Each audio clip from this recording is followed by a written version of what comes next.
here when mid jungle is already so strong.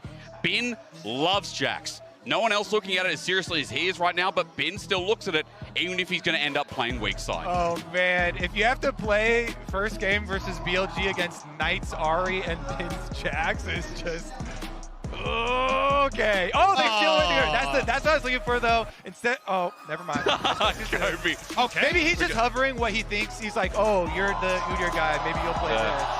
Wait, no way.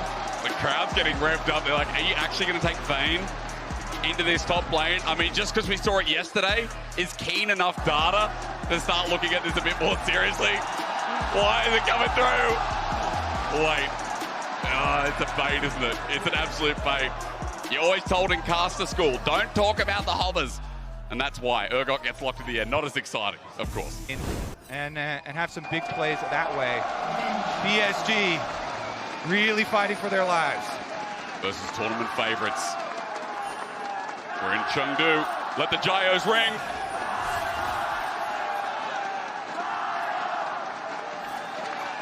Importantly enough, we talked about Xun control in the game, especially towards bot side on this Jarvan. We have to see where the pathing begins as PSG start with the invade. The PSG just trying to see if they can get in here to spot out if Xun is trying to steal away a camp. But will he get the smite off? Ooh. 600. Flag. Okay, waits it out. Baits it. Archer goes in. He gets a smite. He gets level 2. As Maple's in a bit of trouble as well. Bin's come down. He shocks him into all the charm. Is the start all for deception as well? Because Knight hit 2. Ebb and flow as Bin's ghosted in, but the flag and drag gets the knock up. You want to fight PLG early. They'll get down and dirty with it. First blood. With Bin, they managed to get that pick. Uh-oh, they're going to go for round 2, it looks like here. Xun doesn't have smite this time around, so is not going to be able to secure his blue buff. Woody and Aja will at least push him off that. But remember, again, look at this bot lane, guys. Elk and On have already started firing at this turret, so tempo begins, and Kobe, as you like to always say, this is the squishy here to find an angle in enemy jungle. You can see Maokai try to steal away his own Grom to make sure that he doesn't get invaded by Jarvan, who's coming down now. Betty. Handshake almost there. That would have been the kill, but Elk still going forward. The Hail of Blades comes in handy. He's got spears in him, almost dies to the last auto. Xun there just in case. But honestly, I've been kind of impressed with Junja. He's done a good job of protecting his bot side camps. Yep. Takes Grump, so you can't actually get the camp that's safest for BLG to take. Now he gets looking to get a little bit of vision, but I think they're well aware Junja is going to be on the Void Grubs as the announcement goes out. Ward. They think they can find it, don't they? I mean, On's not level 6. Betty's going to run on in. They just used a lot. Handshake now missing. Twisted advances there. Elk gets flashed. Bramble smashed on. He's going to get into the bailout, though. Ignite's down, but no trade. He's down. Junja 1 auto away. On flashes for it, but he's committed another kill over to PSG. A winning trade thanks to that water. Yeah. Everyone forget it. I hate logic. Woody running in. Wow, maybe not logical there. The timing he thought with Dragon was okay, but he now flashes away, almost getting called out while Dragon was the trade for the Grub exchange top. Are they going to go for a dive up here? Because they've got a roam from Knight. Knight and Xun working in tandem. Versatility of BLG is also something to highlight here, but it's 3 members in the wave. Look at those little minions, not long for this world. They don't care, they still dive regardless. Arja flashes away and buys time, which is great, but Knight hits the charm. All out in the end. Bin tanks up the last turret, and he's okay. From downtown, though, is Junja with a reverse. As a flash from Elk goes in, fate sealed out. And now the re-engaged Knight has TP down, the charm hits. Hostile takeover, BLG are insane. On tries to run forward for the reset, but eventually dies. Knight does the same. Maple survives, and Elk now has no mana. He's running for his life, but sped up is Junja, looking for a twisted advance. He's close, he's in, he's under turret. Junja going deep. Elk survives. Going down with the extra phase rush speed, running under the tower. He tries to go back to mid lane. Don't get hit. He's going to get hit, isn't he? He has the flash, he has the ult. I don't think you're getting away from this, Maple. There he goes. About it. Where is he? Flash tackles and the absolute dunk at the Aboda. The fact that you end up with the lane swap earlier come back to bite them, though. That tower very, very low, but there's a lot of PSG members speaking here. Of which, Elk is low. He took under turret. Xun goes to the back line. They're trying to kill Betty. Knight goes in as well. They're teleporting in. This is so ambitious, but BLG get the reset. Now for Maple to run on in. Knight flashes away and disengages while the rest of BLG found their mark. How are they winning the fight? It looks so janky, so weird. And even Bin in the top side. Solo kills. The arena roars at this combat. The cross map ace. Just as we're... It just shows you this Kalista has caught back up from what was an early game success in that bottom side for PSG. Yeah, the lethality making Kalista into a bit of mid lane dodge on the skill shots here. Maokai ultimate goes out, but... They're out. Fate's call. Saves on as well. Actually, could turn into a re-engage because Bin's coming up. PSG have to go somewhere now, but Maybe defensive walking is okay, but Herald's going to be dropped regardless here for BLG. After we're looking to see how much more gold they can create. The last outer turret remaining. Herald's going to charge on in and make it one-shottable. For PSG, so they can try and rotate to catch.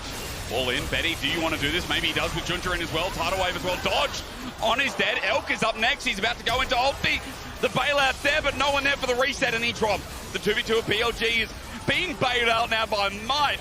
In the mid lane, Maple's going to drop on down. Knight, excuse me, takes the words away and gets a smoke trade. This is actually great. Right now are the ones who are getting punished the most. Yeah, it's definitely BLG skipping steps and trying to play through sides, but this is something that's been happened a lot, and it's happened again. On, he's going to hostile takeover, and again, saving the day is Shun. Betty takes it as Cataclysm jumps on down. You can see Pin teleported in, and Maple is stuck in the Aerodome. Knight with the Spirit Rush over, wants to go part 2 onto Junja. The charm connects his Ari as clean as ever as Bin shows up to the party.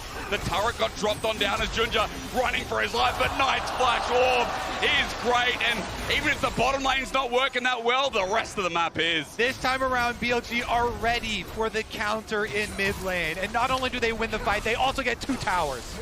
They are coming alive nice here. Push back there from Bin, and Bin now going to find himself in a 1v2, 1v3, but he separates it. Never mind, numbers don't matter, because Bin, as he brawls Maple over the wall, Shun is here to answer. His Cassante, what I remember from last year as well, as Arja's caught in this too. PSG is separated. No one is working together as a team right now in PSG as they get torn apart in front of the Baron. That's an easy move for BLG. Yeah, even though we generally see Bin tend towards the bruiser tops, he still looks sick on the Cassante whenever he brings it out.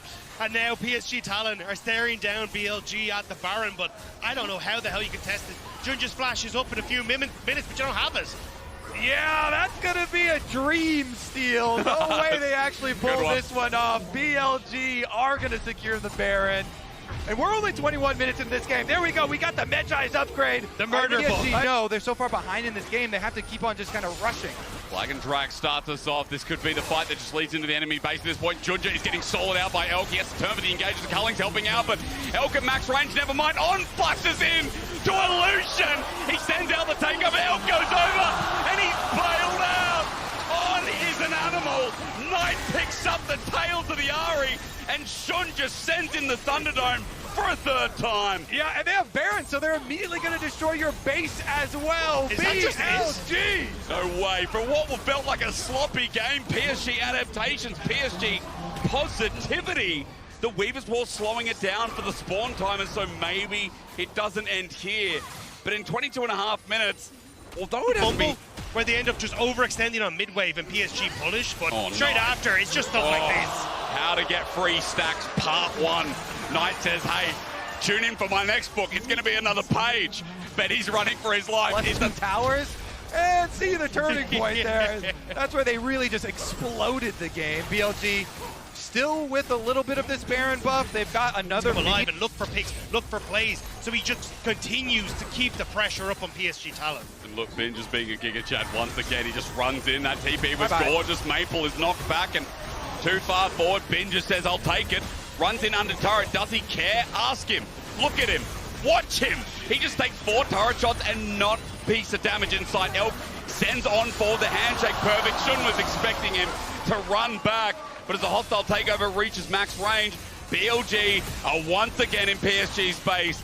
It felt long with the amount of skirmishing, but 21 kills, 25 minutes. The tournament favorites looked strange in the early game, but are still so good at outclassing their opponents and smacking them with their wallets. And they were still ahead, too, in the early game also.